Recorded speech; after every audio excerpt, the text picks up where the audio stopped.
nama saya Alia Natasha Brukaban. Saya dari kelas 2A 23, NPM 2305030127. Baik, di sini saya akan menjelaskan tentang asesmen pembelajaran dalam kurikulum merdeka. Asesmen dalam kurikulum merdeka adalah proses sistematis pengumpulan dan pengolahan informasi untuk mengukur capaian belajar dan kebutuhan peserta didik. Ini mencangkup pengenalan kondisi awal, perkembangan proses belajar, dan hasil akhir siswa. Ada pula di sini ciri-ciri asesmen. Yang pertama adalah tujuan yang jelas. Yang kedua, berorientasi pada proses dan hasil. Yang ketiga, beragam metode. Yang keempat, berkesinambungan. Yang kelima, kontekstual. Yang keenam, transparan dan adil. Yang ketujuh, memberikan umpan balik. Yang kedelapan, digunakan untuk perbaikan. Ada pula jenis-jenis asesmen, yaitu ada dua. Yang pertama adalah asesmen formatif, yang kedua asesmen sumatif. Asesmen formatif dilakukan selama proses pembelajaran, awal, tengah, dan akhir. Berfokus pada perkembangan siswa. Tujuannya untuk memberikan umpan balik dan memperbaiki pembelajaran, bukan menghasilkan nilai rapot. Yang kedua adalah asesmen sumatif. Dilakukan di akhir periode pembelajaran, misalnya semester atau akhir program. Untuk menilai capaian komprehensif siswa, hasilnya digunakan dalam raport dan keputusan seperti kenaikan kelas atau kelulusan. Tujuan asesmen di sini ada 6. Yang pertama adalah mengetahui gaya belajar dan kebutuhan belajar individu siswa. Yang kedua, memantau perkembangan kemajuan kompetensi siswa secara individual. Yang ketiga, menilai efektivitas pembelajaran yang diterapkan.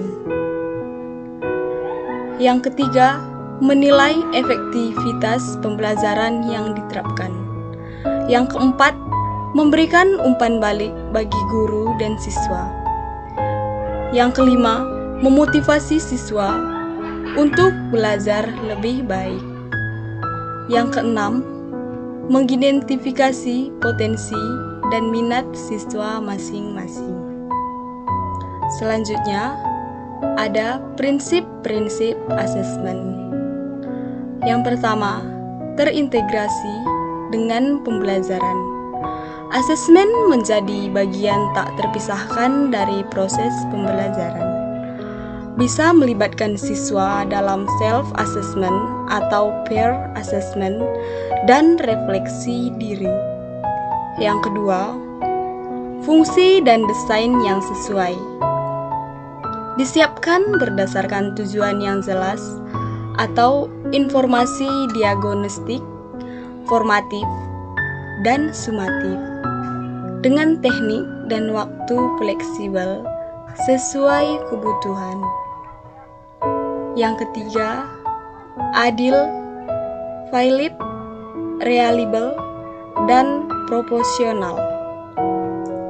Instrumen asesmen disusun berdasarkan kriteria ketercapaian yang transparan, disampaikan kepada siswa, dan disusun bersama siswa atau guru untuk menjamin keabsahan hasilnya.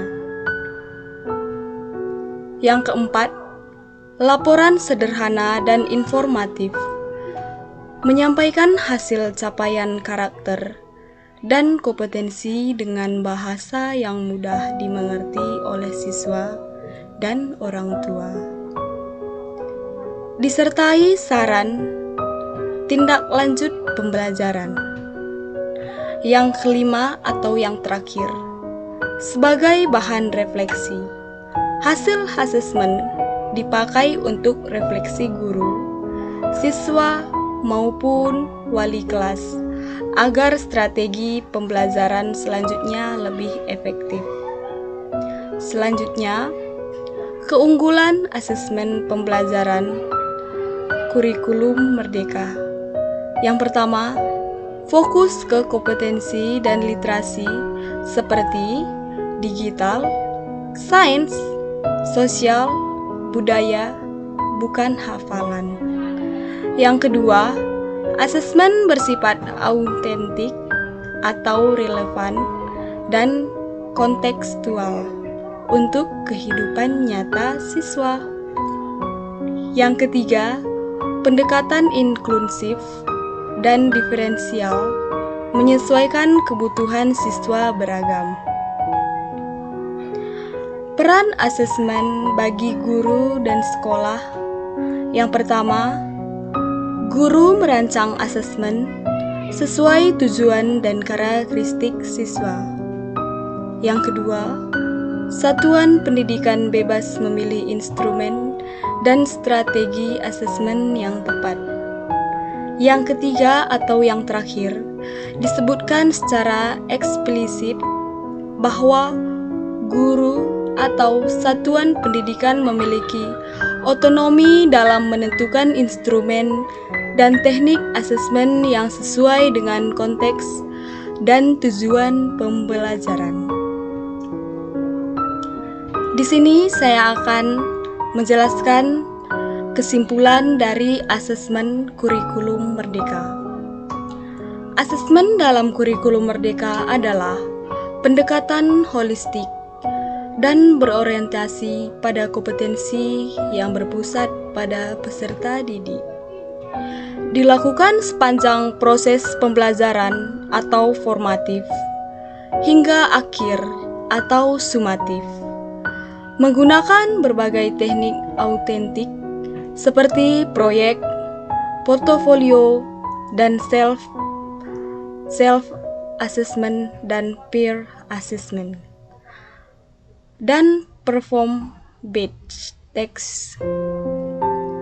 Guru dan sekolah punya kebebasan besar untuk merancang asesmen sesuai konteks dan tujuan pembelajaran. Hasil asesmen tidak sekedar nilai, tapi juga umpan balik dan bahan refleksi dalam pembelajaran. Sekian dari penjelasan saya. Sekian dan terima kasih. Sampai jumpa.